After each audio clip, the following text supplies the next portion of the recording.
खुद की सेल्फी लेने से अच्छा है खुद को ऐसा बनाओ कि लोग आपके साथ सेल्फी लें। हाथ की लकीरें सिर्फ सजावट बयां करती है, किस्मत अगर मालूम होती तो मेहनत कौन करता। अगर जिंदगी में आपको सफल होना है तो अपने अंदर जिद पालना सीखो, फिर देखना आपको सफल होने से कोई रोक नहीं सकता। इंसान की फितरत होती है कि वो हमेशा अपनी मन की सुनता है, इसलिए इस कहावत को हमेशा अपने दिमाग में रखना। मन के हारे हार है, मन के जीते जीत। हमेशा याद रखना, जैसा आप सोचोगे वैसा ही आपके साथ होगा। इस कहानी को ध्यान से सुनिए। एक किसान के खेत में सांप और चूहा दोनों रहते थे, लेकिन वह इससे अनजान था। एक शाम जब वो खेत से जा रहा था, एक सांप ने उसके पैर में काट लिया, पर जैसे ही उसने नीचे झुककर देखा तो उसे भागता हुआ एक चूहा दिखा। किसान को लगा कि चूहे ने काटा है, इससे वो निश्चिंत हो गया और इलाज नहीं करवाया। सौभाग्य की बात थी कि अधिकांश सांपों की तरह वो सांप भी जहरीला नहीं था, सो उस पर उसका कुछ असर नहीं हुआ। किसान अपनी रोजमर्रा की जिंदगी में लग गया और बात आई गई हो गई। कुछ महीनों बाद फिर से रात में खेत से गुजरते हुए अचानक उसके पैर में चूहे ने काट लिया, लेकिन इस बार नजर झुकाने पर उसकी नजर सांप पर पड़ी। सांप दरअसल चूहे को पकड़ने के लिए उसके पीछे लगा था। सांप को देखते ही किसान चक्कर खाकर नीचे गिर गया। उसका इलाज हुआ, लेकिन उस पर उसका कोई खास असर नहीं हुआ, क्योंकि मर्ज कुछ और था और इलाज कुछ और का हो रहा था। धीरे धीरे किसान की बीमारी मानसिक हो गई थी। इस कहानी से हमें सीख मिलती है कि जीवन की अधिकांश चिंताएं भ्रम के कारण उपजती है। जीवन के संकटों पर गौर करके देखें, कहीं ये आपके भ्रम तो नहीं। बहुत समय पहले की बात है, एक प्रतापी राजा हुआ करते थे जिसका नाम चंद्र प्रताप था। अपने नाम की ही तरह प्रजा सेवा ही वो अपना धर्म मानते थे। उनकी प्रजा भी उन्हें राजा राम की तरह ही पूजती थी।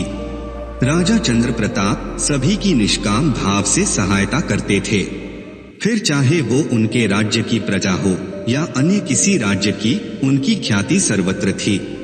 उनके दानी स्वभाव और व्यवहार के गुणगान उनके शत्रु राजा तक करते थे। उन राजाओं में एक राजा थे अर्जुन सिंह, जिसे राजा चंद्र प्रताप की इस ख्याति से ईर्ष्या थी। उस ईर्ष्या के कारण उसने राजा चंद्र प्रताप को हराने की एक रणनीति बनाई और कुछ समय बाद राजा चंद्र प्रताप के राज्य पर हमला कर दिया। अर्जुन सिंह ने छल से युद्ध जीत लिया और चंद्र प्रताप को जंगल में जाना पड़ा। इतना होने पर भी चंद्र प्रताप की लोकप्रियता में कोई कमी नहीं थी। हर जगह उन्हीं की बातें चलती थी, जिससे अर्जुन सिंह और बेचैन हो गया। उसने राजा चंद्र प्रताप को मृत्युदंड देने का फैसला किया। उसने ऐलान किया कि जो राजा चंद्र प्रताप को पकड़कर उसके सामने लाएगा, उसे वो 100 सोने की दीनार देगा। दूसरी तरफ राजा चंद्र प्रताप जंगलों में भटक रहे थे। उन्हें वहां एक राहगीर मिला और उसने कहा, भाई तुम इसी जगह के लगते हो, क्या तुम मुझे राजा चंद्र प्रताप के राज्य की तरफ जाने का रास्ता बता सकते हो? राजा चंद्र प्रताप ने पूछा, तुम्हें क्या काम है राजा से? तब राहगीर ने कहा, मेरे बेटे की तबीयत ठीक नहीं है, उसके इलाज में सारा धन खर्च हो गया। सुना है राजा चंद्र प्रताप सभी की मदद करते हैं, सोचा उन्हीं के पास जाकर याचना करूं। यह सुनकर राजा चंद्र प्रताप राहगीर को अपने साथ लेकर राजा अर्जुन सिंह के पास पहुँचे। उन्हें देख दरबार में सभी अचंभित थे। राजा चंद्र प्रताप ने कहा, हे राजन, आपने मुझे खोजने वाले को 100 दिनार देने का वादा किया था।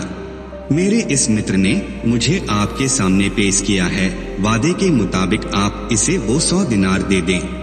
यह सुनकर राजा अर्जुन सिंह को एहसास हुआ कि राजा चंद्र प्रताप सच में कितने महान और दानी हैं। उसने अपनी गलती को स्वीकार किया, साथ ही राजा चंद्र प्रताप को उनका राज्य लौटा दिया और सदा उनके दिखाए रास्ते पर चलने का फैसला किया। इस कहानी से हमें ये शिक्षा मिलती है कि मनुष्य को अपने कर्मों का ख्याल करना चाहिए। अगर आप अच्छा करोगे तो हमेशा आपका अच्छा ही होगा। माना कि जिंदगी के रास्तों में बहुत सारी बाधाएं आती है, लेकिन अंत सदैव अच्छा होता है। जब रास्तों पर चलते चलते मंजिल का ख्याल ना आए तो आप सही रास्ते पर हैं। कभी पीठ पीछे आपकी बात चले तो घबराना मत, क्योंकि बातें तो उन्हीं की होती है जिनमें कोई बात होती है। फिर मिलेंगे दोस्तों अगली वीडियो के साथ। तब तक के लिए अपना ख्याल रखिए और हमेशा मुस्कुराते रहिए।